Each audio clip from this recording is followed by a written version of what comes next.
Hi, my name is Jonathan Cheatham, and I'm a student at the University of Houston downtown. I am in Franklin Allaire's Science Methods course, and this course is designed to design a 5E lesson that can integrate many different disciplines into a science lesson.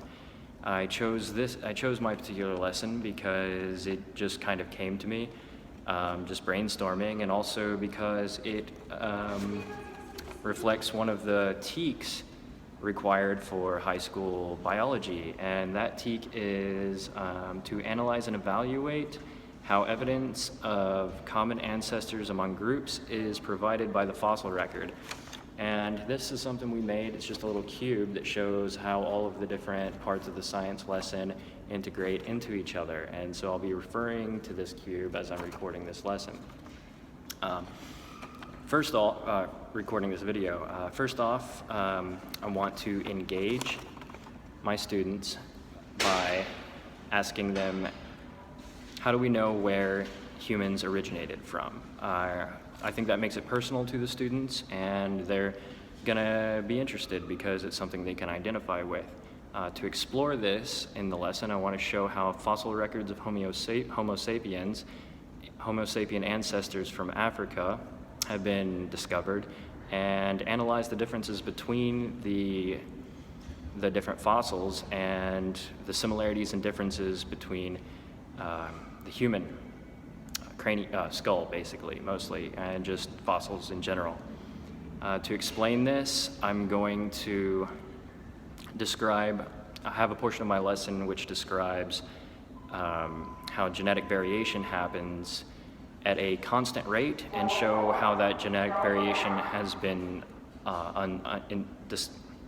revealed from different parts of the world, from different populations of human ancestors and Homo sapiens as well, and describe how we date those and how the dates of what we do correlates with the amount of genetic variation found in those different fossils.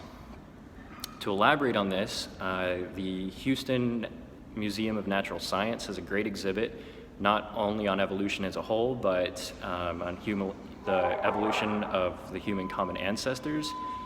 And there's actually a great display that has skulls of common ancestors to Homo sapiens, which is going to integrate greatly into the lesson that I'm going to do for my students. This lesson integrates, first off, art, because the lesson is going to be based around a sculpting project that the students will do. And it'll start off by having the students select different sized balls that can be found from Hobby Lobby with different sizes, and each ball will have a particular ancestor of the human, particular Homo sapien ancestor labeled with it.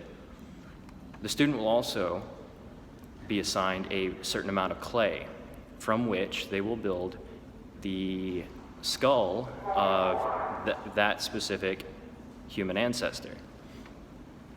When they're done, as a group, they will put their skulls in sequence in a model, a collective model of the human ancestor descent.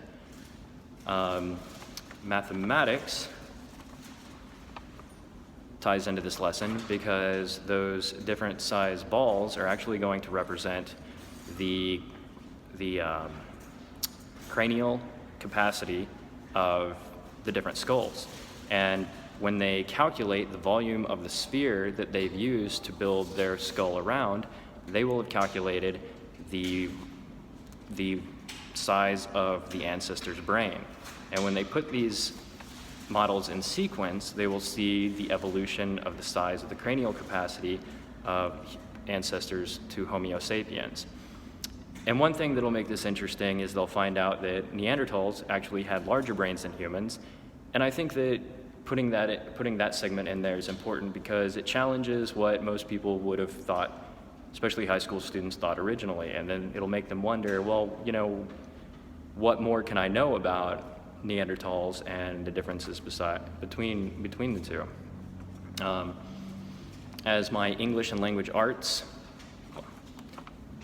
section, actually I'll start with the social studies section. The social studies section will be integrated with a segment on the migration of Homo sapiens out of Africa into different parts of the world, and the migration patterns that took place, and where Neanderthals went into Europe, and how when the two of them met, Homo sapiens Neanderthals were outcompeted by Homo sapiens. And I think the migration patterns that spread all the way into the Americas and South America will be really interesting to a lot of students. They'll see, like, you know, they'll recognize that this is my family's heritage, and, you know, we all came from these migration patterns. And to integrate a English and language arts section into my lesson, I'm going to ask the students to write a paper, first identify the migration period that took place for their family's heritage, and write a paper that talks about either historical or fictional about how sort of get in the mind of a Homo sapien migrant of that time, and the kind of life that immigrant or their ancestors from their family's heritage would have lived during that period of migration. And this could be fictional or historical, to give the students a little bit of a choice on the direction they want to take on writing that paper. And I think this will also make it personal to them, because it just gets them a little bit closer to the Stone Age era of where they came from.